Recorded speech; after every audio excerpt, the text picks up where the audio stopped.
Hey, welcome back. We are finally on to the 1972 era of Night Gallery. We're still in season 2, but it wrapped around the change of the year. So this one came out in January 5th, 1972. It has 3 segments. This is season 2, episode 15. Overall, this one was pretty good and pretty interesting. We got the first segment called Green Fingers. And Green Fingers, as you may guess, is plant horror, which I don't think we get enough of.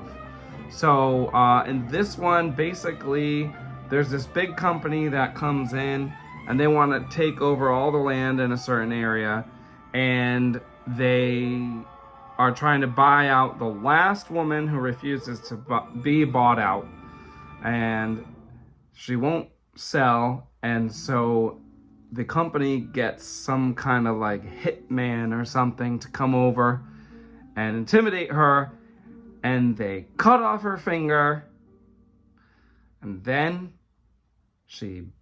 the finger gets buried, and because she's such a good gardener,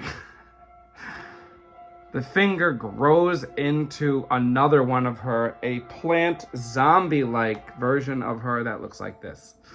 And maybe you recognize her, but that is Elsa Lanchester, who was the Bride of Frankenstein all the way back in 1935.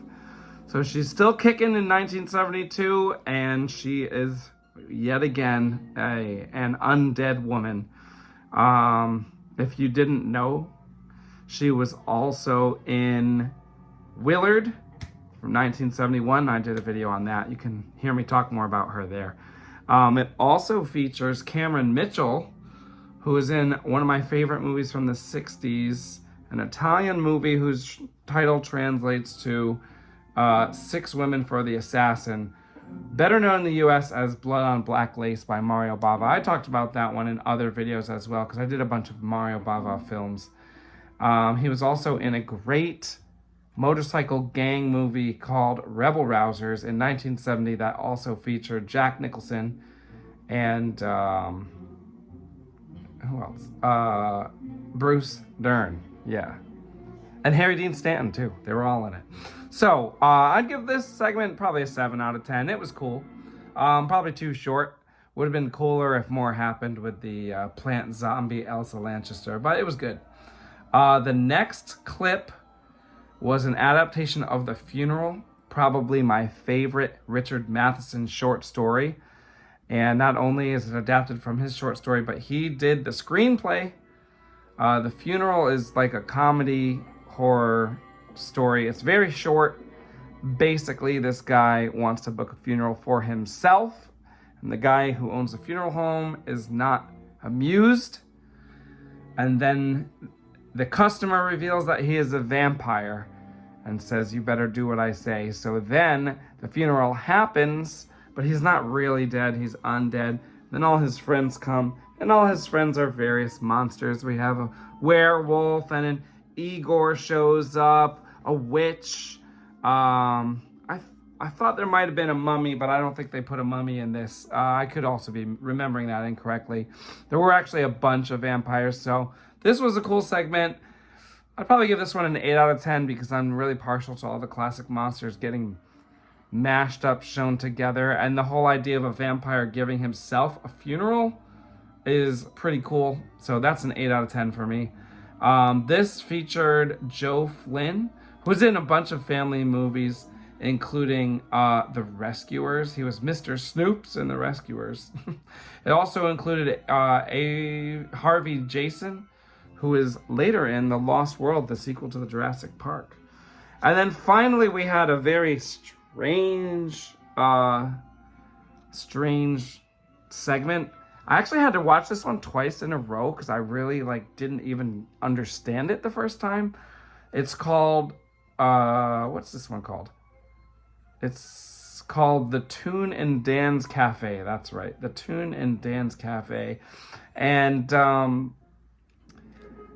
basically this couple goes to this cafe and they try to play a song on the jukebox, Actually, what you see here is just a picture of the painting that they show at the beginning of the episode during the night gallery wraparound. They go and only one song on the jukebox will play, and the guy who owns the cafe, who I guess is Dan, reveals that no matter who goes in there and no matter how many different jukeboxes he buys, only this one song will play, and that's because I think like someone died there while that song was playing. It was pretty Twilight Zone-y, but like something about it, I just didn't like. I didn't get what they were saying, which is unusual for me, to be honest. Not to say I'm like super smart or whatever, but like I like couldn't understand what was going on here, so I watched it again. It made slightly more sense.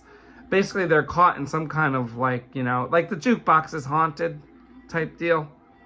And then I guess they say like, oh, well, it's going to keep playing the song until like the person comes back, but the person is dead. And then at the end, like maybe they do come back.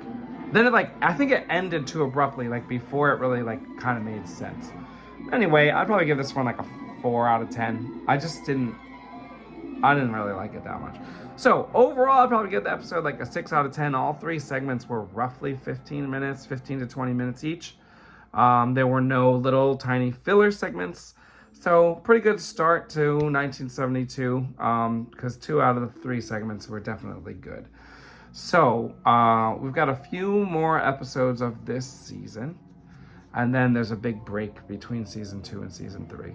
So thanks for watching, and I'll see you next time. I'm pretty sure next time we're going to do a movie and not an episode of Night Gallery. So we'll see you then.